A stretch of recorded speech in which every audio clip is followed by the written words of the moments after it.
Do President Trump's demands on Ukraine also establish the high crime of bribery? Yes, they do. Can you explain why, please? Sure. So the high crime or misdemeanor of bribery, I think it's important to distinguish that from whatever the U.S. Code calls bribery today. And the reason for this, in part, is because Thank you. in 1789, when the framers were writing the Constitution, there was no federal criminal code. The first bribery statutes that the United States Congress passed would not have reached a president at all, because the first one was just about customs officials.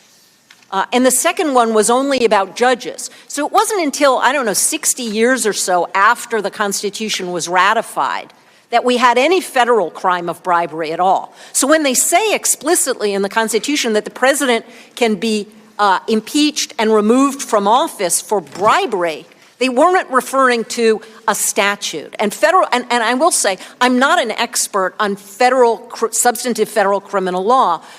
All I will say here is the bribery statute is a very complicated statute. So what they were thinking about was bribery as it was understood in the 18th century, based on the common law up until that point.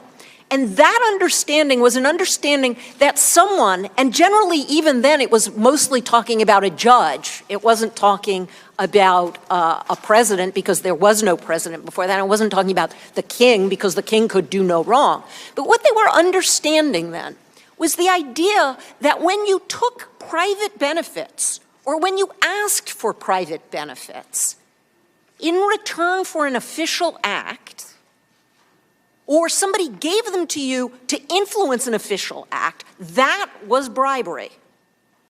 Hey, NBC News viewers, thanks for checking out our YouTube channel. Subscribe by clicking on that button down here, and click on any of the videos over here to watch the latest interviews, show highlights, and digital exclusives.